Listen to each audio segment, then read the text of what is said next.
ಮಾತೃಭಾಷೆ ಕಂಪಲ್ಸರಿ ಆಗಲೇಬೇಕು, ಇಲ್ಲ ಅಂದರೆ ಡಿ ಎಲ್ ರದ್ದಾಗಬೇಕು. ಇದ್ರ ಬಗ್ಗೆ ಮತ್ತೊಂದಷ್ಟು ಪಬ್ಲಿಕ್ ಒಪಿನಿಯನ್ ತೊಗೊಳ್ಳೋಣ ಬನ್ನಿ. ಹಲೋ ಸರ್, ನಮಸ್ಕಾರ. ಹಲೋ ಮೇಡಮ್, ನಮಸ್ಕಾರ. ನಿಮ್ಮ ಹೆಸರು? ನನ್ನ ಹೆಸರು ಶ್ರೀನಿವಾಸ್ ಅಂತ. ಶ್ರೀನಿವಾಸ್ ಸರ್, ಈಗ ಆಟೋ ಚಾಲಕರಾಗಲಿ, ಟ್ಯಾಕ್ಸಿ ಚಾಲಕರಾಗಲಿ ಹೊರ ರಾಜ್ಯದಿಂದ ಬಂದು ಇಲ್ಲಿ ಏನೇನು ಪಬ್ಲಿಕ್ ಟ್ರಾನ್ಸ್ಪೋರ್ಟ್ ಓಡಿಸ್ತಿದಾರಲ್ಲ, ಅವರಿಗೆಲ್ಲರಿಗೂ ಕನ್ನಡ ಬರಲೇಬೇಕು. ಬರದೇ ಇದ್ದರೆ ಲೈಸೆನ್ಸ್ ಅಂದರೆ ಡಿ ಎಲ್ ಡ್ರೈವಿಂಗ್ ಲೈಸೆನ್ಸ್ ಅನ್ನೋದು ಕ್ಯಾನ್ಸಲ್ ಆಗಬೇಕು ಅನ್ನೋ ಒಂದು ಚರ್ಚೆ ಬರಬೇಕು, ಆ ಥರದ ರೂಲ್ಸ್ ಬರಬೇಕು ಅಂತ ಇದೆ. ಇದ್ರ ಬಗ್ಗೆ ನೀವೇನು ಹೇಳ್ತೀರಾ ಸರ್? ಇದು ಬರಲೇಬೇಕು ಮ್ಯಾಮ್. ಏನಕ್ಕಂದರೆ ಕನ್ನಡದಲ್ಲಿದ್ದು ಇರೋದೇ 4-5 ರಾಷ್ಟ್ರೀಯ ಭಾಷೆಗಳು, ಅಂದರೆ 4-5 ಕ್ಲಾಸಿಕಲ್ ಭಾಷೆಗಳು, ಅಂದರೆ ಕನ್ನಡ, ತೆಲುಗು, ತಮಿಳು. ಇದು ಹಿಂದಿಗಿಂತನೂ ಮೊದಲೆಯಿಂದ ಇರೋ ಭಾಷೆಗಳು.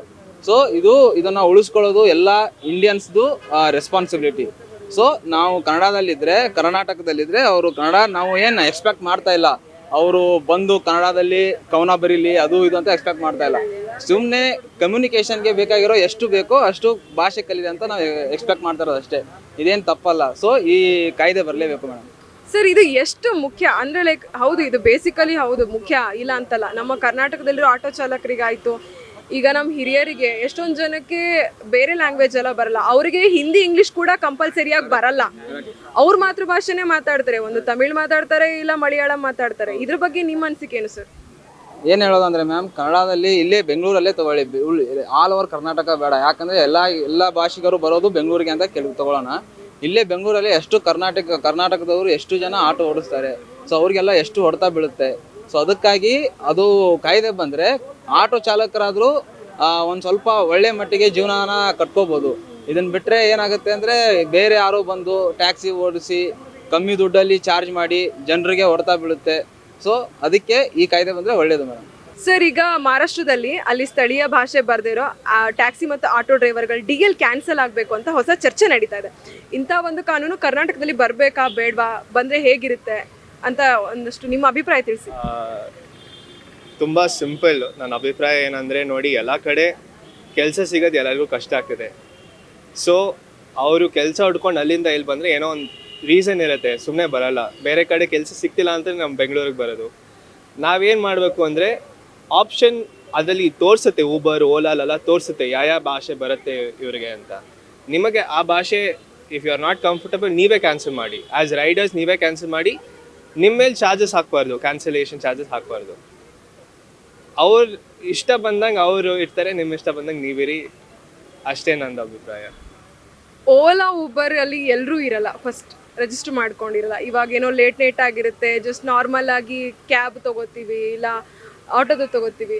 ಬಟ್ ಏನೇ ಆಗಿರಲಿ local language is very important ಅಲ್ವಾ? ಬೇಸಿಕ್ಸ್ ಬಂದರೆ ಸಾಕು. ಈಗ ಚೇಂಜ್ ಇಸ್ಕೊಳ್ಬೇಕು ಅಂತ ಹೇಳೋದು, ನಂಬರ್ಸ್ ಹೇಳೋದು, ಸಿಂಪಲ್ ಆಗಿ ಎಲ್ಲಿ ಹೋಗಬೇಕು ಅಂತ ಮಾತಾಡೋದು, ಅಷ್ಟು ಬಂದರೆ ಸಾಕು. ಬಟ್ ಅದಕ್ಕಿಂತ ಜಾಸ್ತಿ ನಾವು ಫೋರ್ಸ್ ಮಾಡಬಾರ್ದು. ಆ್ಯಂಡ್ ಅವರು ಸ್ವಲ್ಪ ರೆಸ್ಪೆಕ್ಟ್ ಕೊಟ್ಟು ಚೂರಾದರೂ ಕಲಿಬೇಕು, ಅಷ್ಟೇ. ನಾನು ಅಷ್ಟೇ ಹೇಳೋಕ್ಕಾಗೋದು. ಈಗ ಒಟ್ಟಾರೆಯಾಗಿ ಚಾನ್ಸ್ ಕೊಡಬೇಕು, ಆದರೆ ರೂಲ್ಸ್ ಮಾಡಬೇಡಿ ಅಂತ ನಿಮ್ಮ ಅಭಿಪ್ರಾಯ? ರೂಲ್ಸ್ಗಿಂತ ಏನು, ಓಕೆ, ರೂಲ್ ಹಾಕಬೇಕು. ಬಟ್ ಈ ಕ್ಯಾನ್ಸಲ್ ಮಾಡೋಕ್ಕಿಂತ ಸ್ವಲ್ಪ ಒಂದು ವಾರ್ನಿಂಗ್ ಕೊಡಬೇಕು, ಸ್ವಲ್ಪ ಟೈಮ್ ಕೊಡಬೇಕು ಕಲಿಯೋಕ್ಕೆ. ಅವ್ರದ್ದು ಕ್ಯಾನ್ಸಲ್ ಮಾಡೋದು, ಆಮೇಲೆ ಇಲ್ಲಿಂದ ಎಲ್ಲಿ ಹೋಗ್ತಾರೆ? ಅವರು ಕೆಲಸ ಹುಡ್ಕೊಂಡೇ ಬಂದಿರೋದು ದೂರದಿಂದ. ಸೊ ಟೈಮ್ ಕೊಡಬೇಕು, ಬಟ್ ರೂಲ್ಸ್ ಮಾಡಬೇಕು. ಲೋಕಲ್ ಕಲ್ಚರ್, ಲ್ಯಾಂಗ್ವೇಜ್ ಪ್ರಿಸರ್ವ್ ಮಾಡೋದು ಕರೆಕ್ಟು, ಮಾಡಬೇಕು. ಬಟ್ ತುಂಬ ಅನ್ಫೇರ್ ಆಗಂತೂ ನೋಡ್ಕೋಬಾರ್ದು. ಓಕೆ, ನಿಮ್ಮ ಪ್ರಕಾರ ಸೇಫ್ಟಿ ಮೆಷರ್ಮೆಂಟ್ಸ್ಗೆ ಏನು ಕಾನೂನು ತೊಗೊಂಬರ್ಬೋದು? ಲೋಕಲ್ ಸೇಫ್ಟಿ ಅಂತ ನೋಡ್ಬೋದು, ವಿಮೆನ್ ಸೇಫ್ಟಿ ಅಂತ ನೋಡ್ಬೋದು. ಅದ್ರ ಪ್ರಕಾರ ಏನು ಹೇಳ್ತೀರಾ? ಆ ವಿಷಯದಲ್ಲಿ ನಿಮ್ಮ ಅಭಿಪ್ರಾಯ ಏನು? ಏನಂದರೆ, ಈಗ